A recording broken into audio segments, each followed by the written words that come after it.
Today topic is pharmaceutics 2. Then chapter number 4 is solid dosage form. Then we have to see the subtopic, that is classification of powders. In this we have to see the classification of powder is bulk powder for external use. Then what is bulk powder? Bulk powder means which contains the large quantity. The bulk powders meant for external use are non-potent substances. The potent means you have to powerful substance which gives the desired pharmacological action in small quantity, and non-potent means which is not such powerful as a potent drug. Non-potent substances. These powders are supplied in, for example, cardboard, glass or plastic containers, which are often designed for a specific method of application. Means these powders are supplied in either cardboard, glass or plastic containers, which are often designed for a specific method of application. Means application or administration. The next is the dusting powders are preferably supplied in perforated or sifter top containers.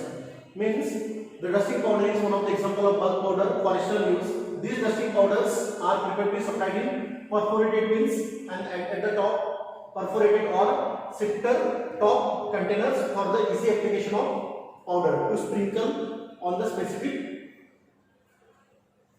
specific place for administration. Means these are supplied in the perforated or sifter top containers.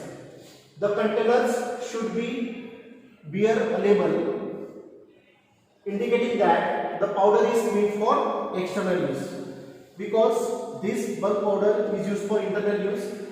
Therefore, in container the proper label should be indicating that the powder is made for external application. Means this external application is labeled on the container because it is used externally.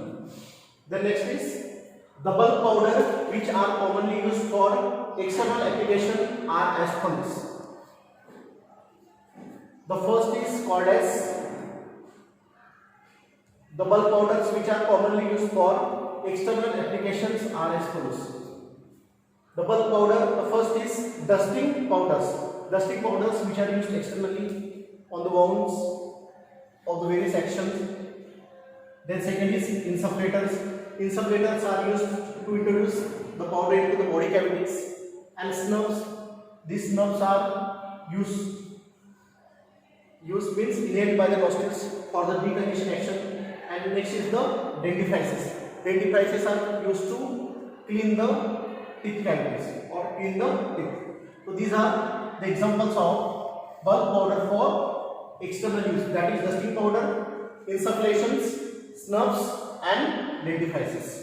Then we have to see first what is dusting powder. The dusting powders are meant for external application. This is important because the dusting powders are used externally to the skin or generally applied in very fine state of subdivision to avoid the local irritation, because these dusting powders are used externally and it is applied on the skin. Therefore these dusting powders it is in very fine state of subdivision to avoid the local irritation to the skin. Then next is hence the dusting powder should be passed through sieve number 80. Therefore for the fine state of subdivision these dusting powders are passed through the sieve number 80 to enhance their effectiveness or action. Then next is the dusting powders are of two types. The first is called as medicated dusting powder and second is called as the surgical dusting powders. These are the types of dusting powders. Then you have to see the first medical dusting powders. These medical dusting powders are used mainly of superficial skin conditions. This is important. The medical dusting powders are used mainly of superficial skin conditions, means it is used externally. Then these medical dusting powders must be free from pathogenic microorganism. Pathogenic means bacteria, viruses which causes the disease conditions. Means it is free from these pathogenic microorganisms. The next is second is surgical dusting powder. These powders are used in body cavity. Means the surgical dusting powders are used in body cavities and also in major wounds. Major wounds as a result of that is burns and umbilical cords of infants. In this, the surgical dusting powders are used. That is the powder used for body cavities and also in major wounds as a result of burns and umbilical cords of infants. So therefore, these surgical powders are sterilized before their use. Sterilization causes the free from microorganisms. Therefore, these surgical dusting powders sterilized before their use. In this bulk powder for external use, we have to see what is the method of preparation of dusting powders.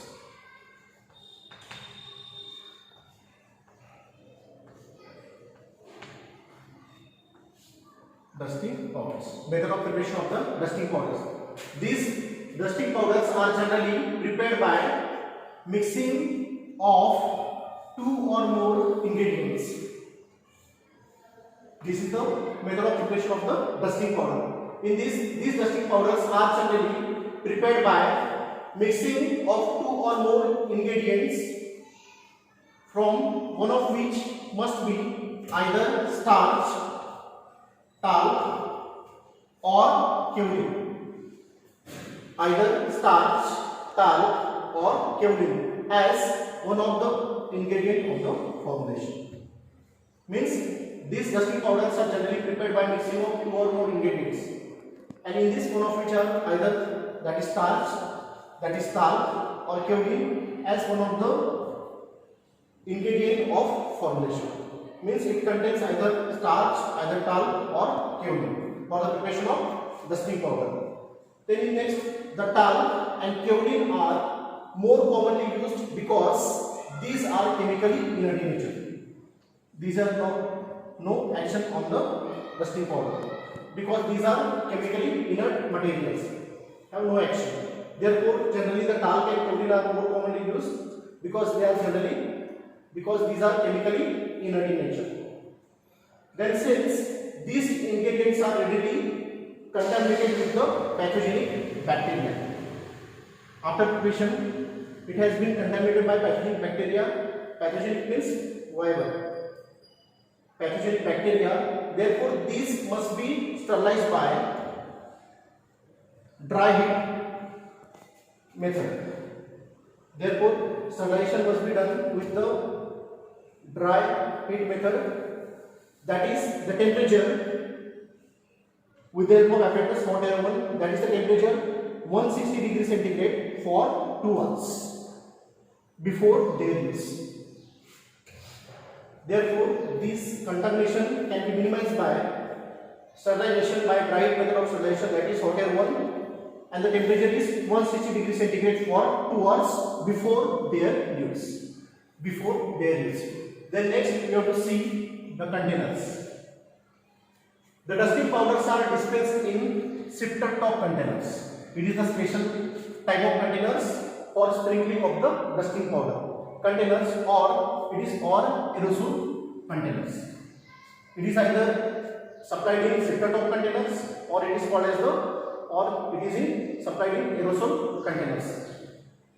The next is these pressure aerosol containers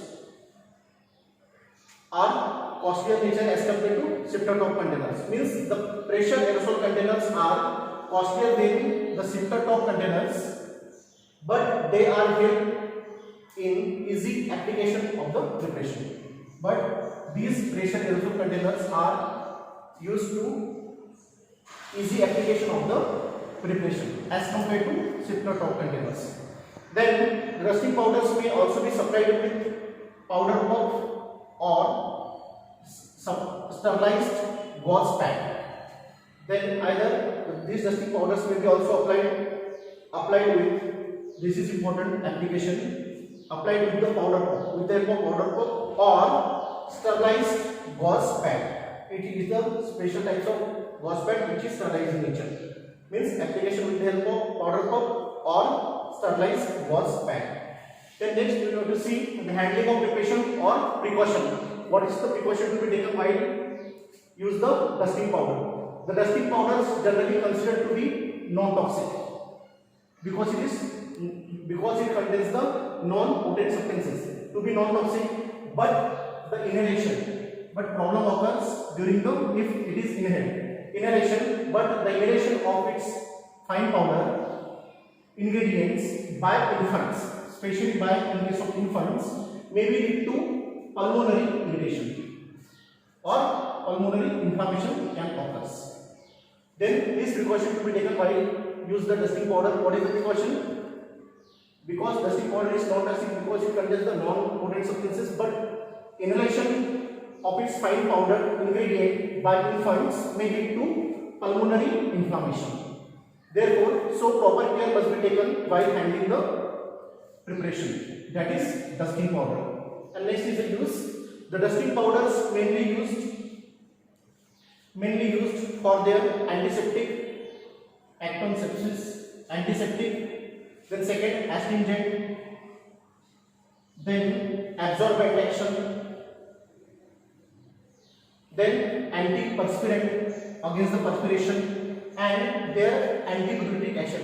Antipruritic means itching.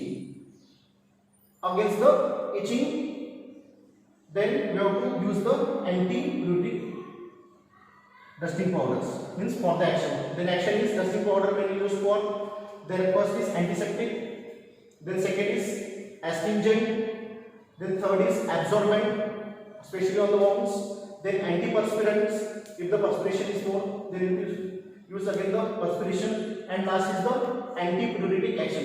Antipruritic means it reduces the itching. Then the dusting powders are used. Then in this lecture we will see about this bulk powder, their method of preparation, then what is the container, handling precaution, and last is the use. Then we see the example of dusting powder. Dispense, for example, dispense 50 gram of dusting powder. RX, purified talc, sterilized 50 gram. Then starch in powder 25 gram. Zinc oxide in powder 20 gram. Salicylic acid in powder 5 gram. Make a powder. This is the prescription. Then what is the direction? Applied on the affected part 2 or 3 times a day. This is the example of dusting powder and this is the direction. Then you have to see what is the method of preparation. Then first powder all the ingredients. Powder all the ingredients first. Then next step is weigh the required quantity of, first is purified talc, starch, zinc oxide and salicylic acid. Means in this prescription the first powder all the ingredient, then second weigh the required quantity of first purified talc, starch, zinc oxide and salicylic acid. Then it is mixed in ascending order of their weight. Ascending order means smallest waste to larger weight. Means smallest first, then next is the larger. Then mixed in ascending order of their weight. Then to make the fine powder, these powders are passed through the sieve number 85. To make the fine powder, these powder are passed and mix the powder through the sieve number 85 to make a fine powder. Then after sifting, again mix lightly. Then last step is transfer the powder in sifter top container to protect it from atmospheric contamination. And last, this powder is transferred into the sifter top container and protect from the atmospheric contamination. This is the example of dusting powder.